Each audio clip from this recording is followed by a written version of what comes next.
part 2 of the toolbox dog training kit. Alright, so right here I got a knife and a small little cutting board for treats. Right here I've got my treat bag. I like this brand because it's got a little pocket for your phone and keys. It's got a swivel snap shut. It's got the waistband. Right here I've got the shock collar. I like this brand. Some trainers like some other brands, and that's fine. I like the LED, so that way I have precision on correction. This is what's called the shock collar, remote collar, e-collar, you know, whatever. Semantics. And then I've got a little tug toy. You know, this gets washed in between each dog training lesson. I've got a nice 1-footer, so that helps to control at a short distance once the dog is almost completely off leash. And then I've got a couple of swivel snaps that go to the long ropes for the come command out in the parks. Then over here, I've got my martingale. That's a half chain, half nylon. I've got my flat collar. I've got my gigantic pinch collar because the family had bought the small and the medium. So they were kind of a big fan of those. It worked best on their dog. I've got my 6-foot and my 4-foot leather leash. Kind of depending on the size of the dog is what I'm going to use. Got my small rope for my small dogs for the come command. My bigger one, the 3/8 inch, is 50-footers out in the van. I've got 2 different gentle walks or easy walkers, whatever. They're kind of a harness that applies a little bit of pressure when the dog is heeling.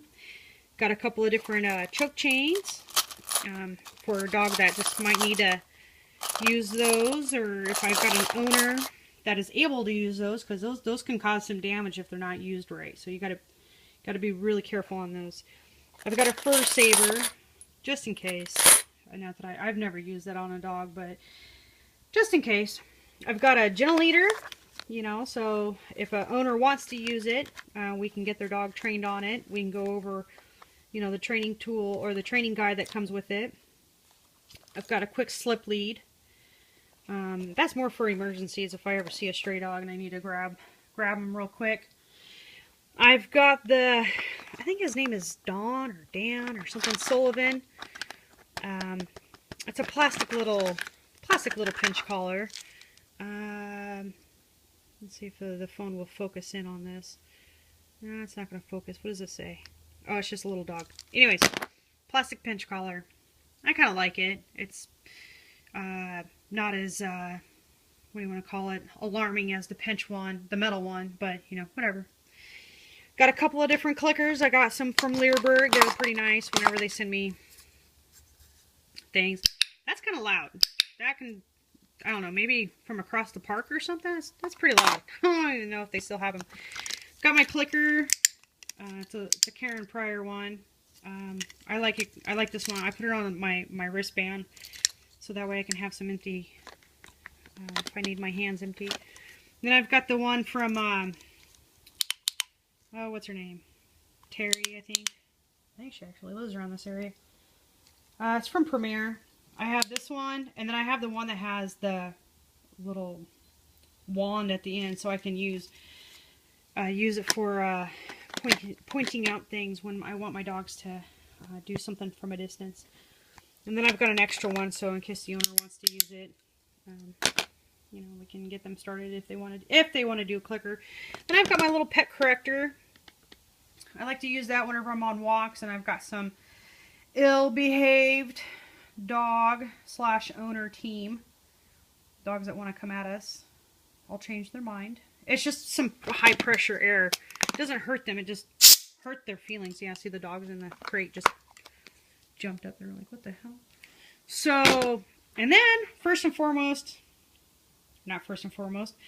importantly, I have a training guide that I give to my owners. So while they're in training, I give them all the education material, and then that way we can spend our time doing lessons and training or obedience, and then and problem solving, and not going over the importance of car safety, keeping them in a crate.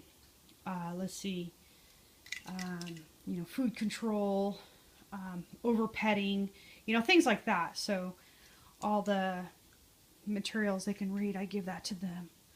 So anyways, well, literally a toolbox.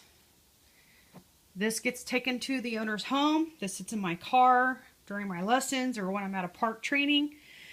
So that way, if I've got a dog and one, let's say that, you know, the pinch collar doesn't work, the plastic pinch, you know, maybe it's a little too much for a dog. Maybe it's not enough.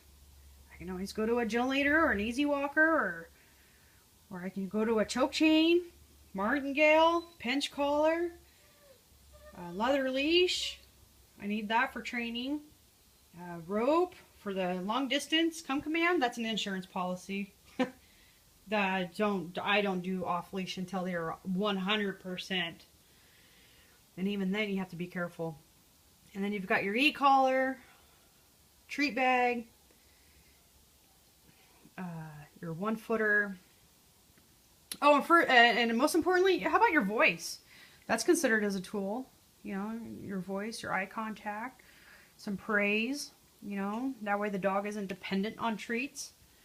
You know, training with treats isn't so bad. I know some trainers, they talk crap about it. But that's okay. I don't know. It's worked for me. I've never had any problems with it. I'll treat train, you know, for a while, and then have the dog geared towards, you know, some other things. Maybe their ball. How about some eye contact, or, you know, a good dog, you know, things like that. There's nothing wrong with that. So anyways, toolbox, most important. I think this toolbox cost me 20 bucks down at a Fred Meyer. And I just load all my crap in it. And it's easy to go. It's durable. It doesn't take a lot of a lot of space. You just gotta keep it organized. Unlike my office. All right, you guys take care. Bye.